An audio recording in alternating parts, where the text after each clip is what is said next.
Netflix has been accused of trolling the royal family after a sinister post on its official social media account prompted a wave of online hate. Senior palace sources reacted with anger to the tweet, which invited viewers to watch a documentary on Princess Diana which they claimed would provide answers to criticism of its flagship drama The Crown. It was accompanied by a video that paints the Duchess of Cornwall in a particularly unedifying light by appearing to imply that she was seeking to remain romantically involved with Prince Charles right at the start of his marriage to Diana. The post has attracted a string of vile messages directed towards the royal family, which are still online despite the Daily Mail alerting Netflix to them more than 24 hours ago. Most of the comments are unprintable, targeted not just at Charles and Camilla, but also the Queen and Prince Philip. Critics have said The Crown's account of the breakdown of Prince Charles' marriage to Diana is distorted and at times downright inaccurate. A royal insider said, "It's one thing to make a drama that not even the writer claims is entirely factual, but for Netflix to use its corporate social channels to create and post material that is one-sided at best feels like corporate trolling. It's pretty sinister." Now conservative peer Lord Forsyth of Drumlean has accused the US streaming giant of crossing a line he said would raise the issue in the House of Lords and with the Prime Minister directly.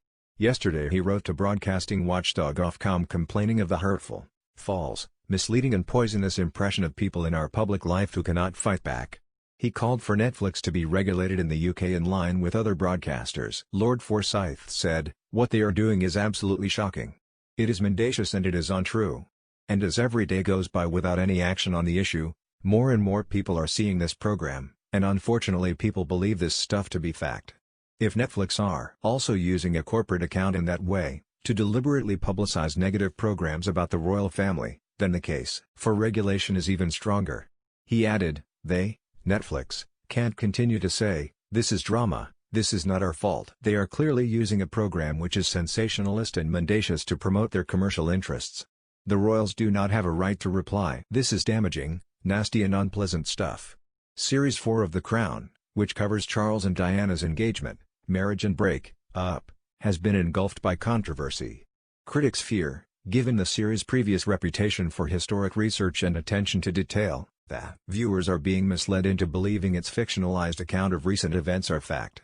Government sources confirm that Culture Secretary Oliver Dowden has now written to Netflix to say The Crown should be clearly presented as a work of fiction. But there are serious concerns, both in and out of the palace, that the show has already done irrevocable damage to the monarchy. And Netflix has now used one of its Twitter accounts, Netflix Film, to promote a documentary, Diana, in her own words, based on audio tapes she secretly made for biographer Andrew Morton. Its tweet stated, "The documentary answers much of what you're asking." The post was accompanied by carefully edited real footage with a voiceover by the late princess, painting Camilla in a negative light. In the voiceover, Diana was heard describing how she received a letter from Camilla inviting her to lunch after Prince Charles had gone on a 5-week tour of the US, Venezuela, New Zealand, and Australia. She said the lunch was very tricky and Camilla had asked her if she would be joining them on future hunting trips, with the implication that she would be able to see Charles without Diana there. Diana is also heard explaining footage and photos of her crying as Charles left on his tour, saying that she shed tears because, just before his trip, Camilla had called Charles while she was in the room. She is heard saying how she left them to it. Another part of the voiceover reel is Diana describing how she was devastated when she found a bracelet Charles had made for Camilla. However, according to royal biographer Penny Junor, Charles gave Camilla the bracelet during a final lunch with his ex. It is also well known that Prince Charles had almost no contact with Camilla for the first 5 years of his marriage to Diana.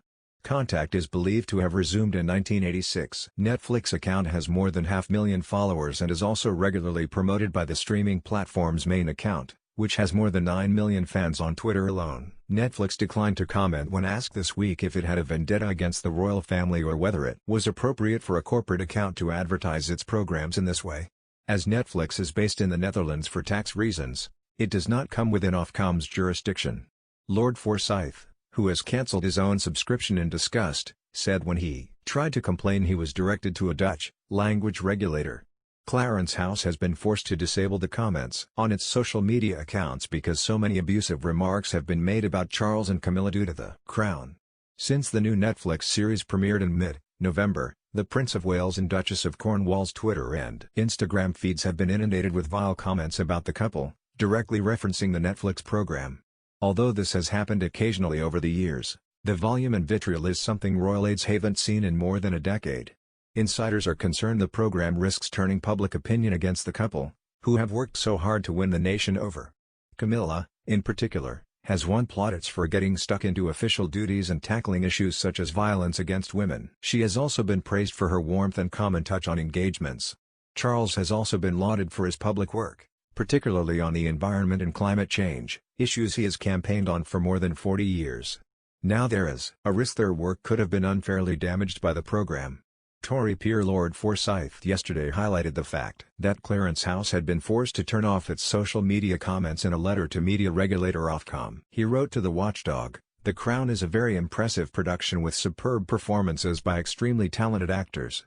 This, of course, makes the fact that it is riddled with untruths all the more dangerous as viewers are unable to distinguish fact from damaging fiction. I understand that Clarence House have had to close their social media outlet because of the abuse being generated as a result of the misrepresentation. Does Ofcom regard this as a satisfactory situation?"